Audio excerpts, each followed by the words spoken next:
Revelation came to me that if all these problems are coming as a result of lifestyle, then the treatment must be lifestyle too. So we need to really look at the cause and treat the cause of the problem. And you can really summarize it in 6 words, Seema.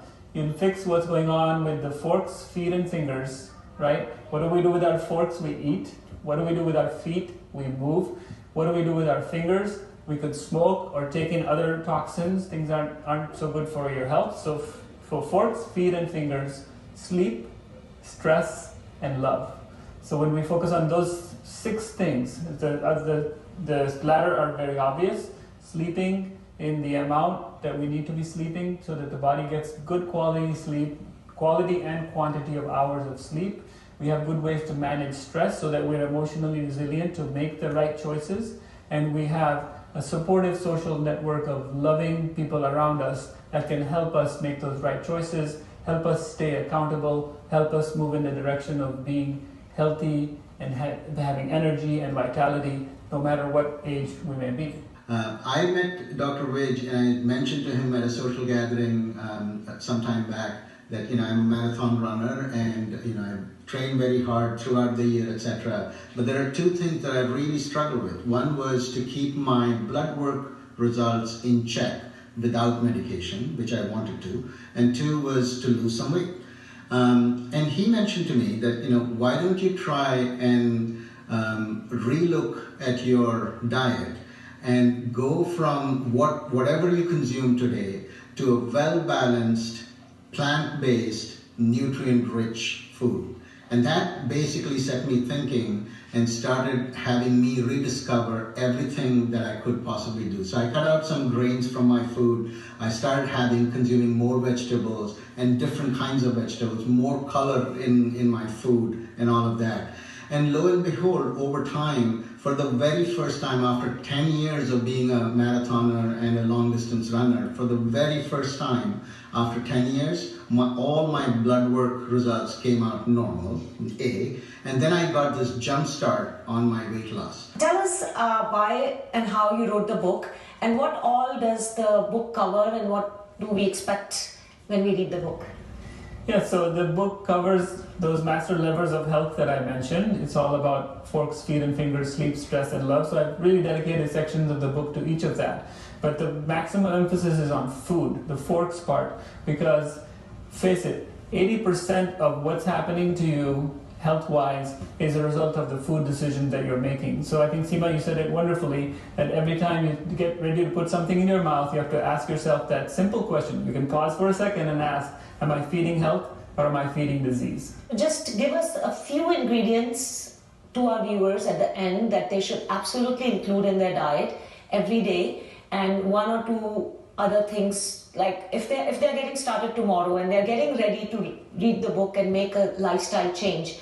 But before they do that, like a pre-stage for just a couple of weeks, small slight changes that they can start bringing, and then they can slowly, gradually wean in to all the lifestyle changes that you talk about. Look in your kitchen pantry, look in your refrigerator. If you know things, if you can, and you have to be honest about this, and if you see things that clearly belong in the trash list, and actually have a trash list in the book as well, in the Let's Get Started chapter. So you take out the processed foods, you take out the packaged foods as much as possible.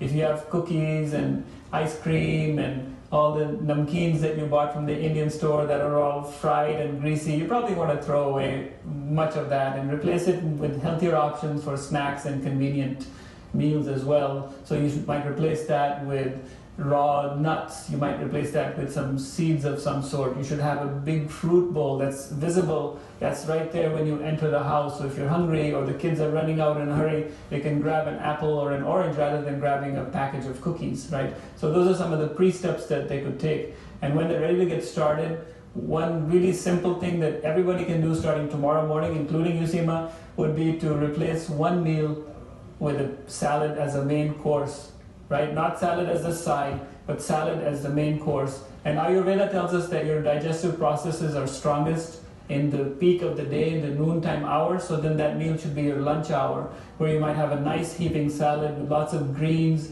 some beans. These could be beans that you made the night before, some something like chana or rajma or even some dal that's left over. Like legumes are a really good source of protein for vegetarians that are worried about where do I get my protein. So greens, some sort of beans. You can throw some onions, some mushrooms, some berries and seeds on the top. And I guarantee you, you're not going to feel hungry. You're not going to feel bloated. You're not going to feel sleepy in the afternoon after that meal.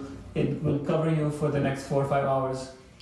So, Mr. Jones, you had this stroke 2 weeks ago, and I think it should be a real wake-up call, because you realize that this happened because of blockages, plaque building up in the arteries, which is a direct result of how your diabetes was doing, right? Yeah, it's true.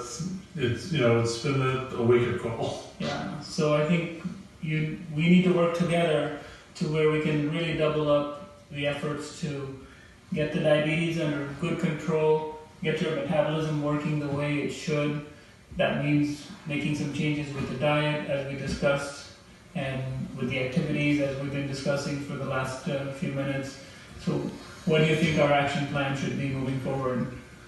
Well, as we discussed, stay on a whole food, plant-based diet, and get my exercises, the physical therapy in line, and try to increase my stamina and work on my voice. It's time for a very short break, but don't go away. There's lots